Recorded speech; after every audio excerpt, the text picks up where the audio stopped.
Hi, hello, and welcome to my channel. My name is Ray, this is Ray's Survival Guide, and in today's video we will cover the topic: how do you even organize a working holiday trip?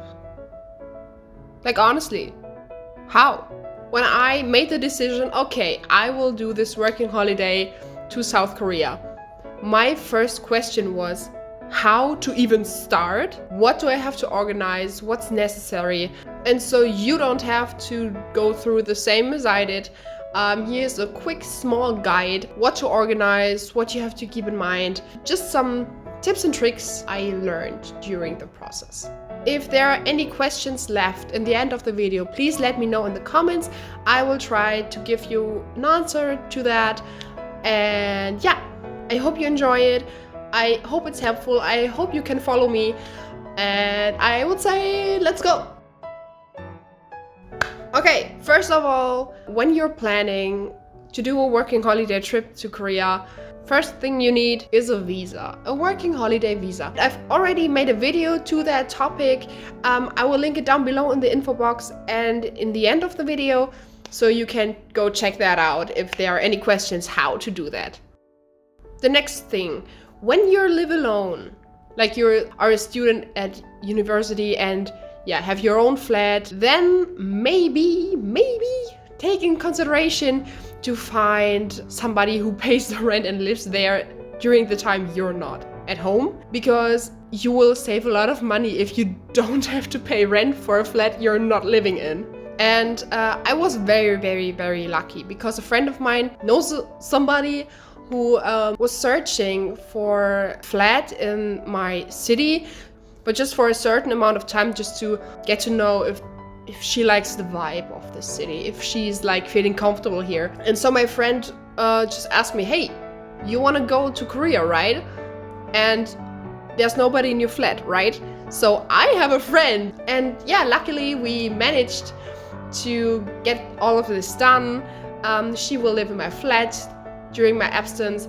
It's very cool that we could like help each other in that situation. If you're not as lucky as I am and you have a friend who knows somebody who wants to live in that flat for this time, you can like ask around on social media, eBay, maybe in your local newspaper as well. I'm sure you'll find someone. But what's important is that you are speaking with your landlord, because if not, oh boy, they could charge you a lot, and you could even be in court if you don't do that. So please inform your landlord beforehand and ask them, is it possible that somebody else lives in that flat while I am not there?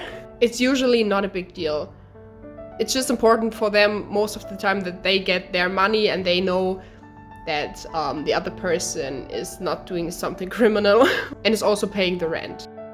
Next thing, a flight, self-explanatory. I don't think I need to go into detail with that. I got a very cheap flight.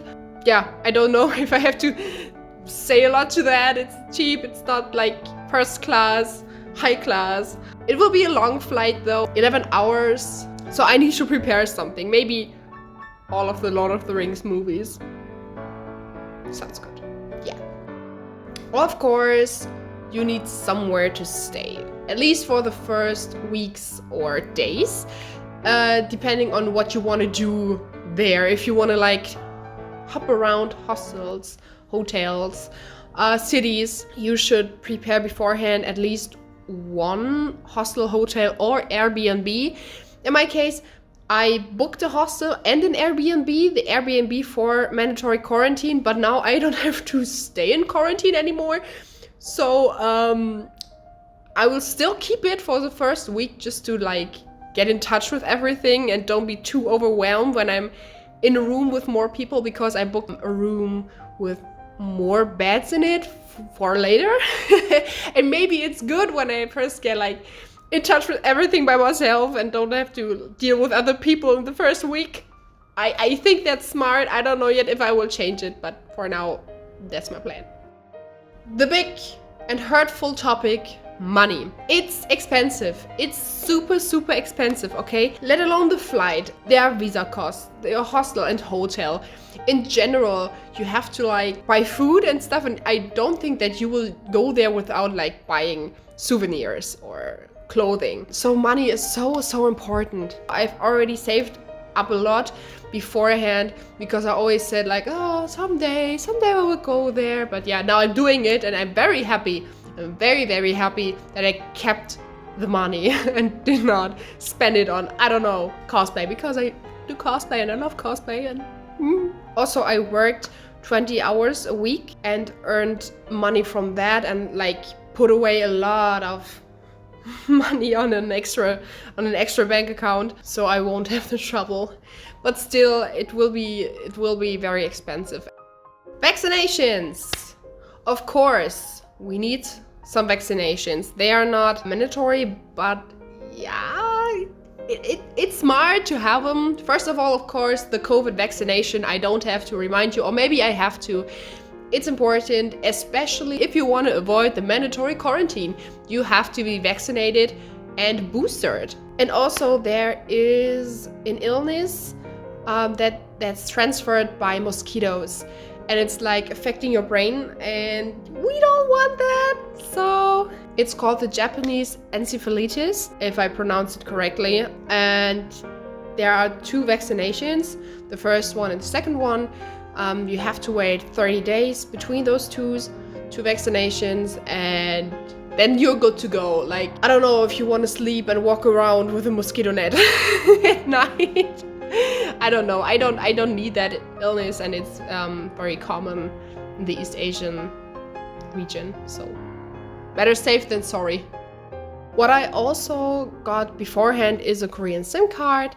I got it via Tracy. There you have multiple options. I just got it beforehand. The best thing is that it does not activate right away. You can tell them when you want the SIM card to be activated, but already have it in your pocket, so you then don't have to travel at the airport. Where do I get my SIM card now? Where is it? I need one. So you already have it, and I thought that was very convenient. Also, maybe it's very, very clever to start learning Korean beforehand. Like at least some basics, like reading Hangul, and that you can say hello, goodbye, how are you, where is the convenience store, where is the next toilet, stuff like that. Maybe that's not the dumbest thing you could do. Like, I'm trying to learn it right now. I'm struggling a bit, I'm honest, but it will be okay. I still have some days left. Yeah, just maybe start a bit earlier than I did, and be smarter. And also, I would recommend you to start learning about the culture itself and behaviors, so you don't appear to be rude. In general, it's always good to learn about cultures and behaviors before you enter a new country you don't know and don't know the behaviors of. Because if you want somebody to enter your country, you also want them to behave correctly and politely. So maybe do the same thing and be respectful towards the culture. And the last thing, do you need a job immediately? No, you don't. A working holiday visa or a working holiday in general does not mean you have to work. It's just that you are able to work, that you are allowed to work. So don't stress about it. If you want to spend the first 1 or 2 months without working and just exploring, that's totally fine, that's totally okay. Okay, that was it for now. If you have any more questions about this topic, please leave them down below in the comments. I will try and answer everything as good as I can, and see you in the next video, and goodbye!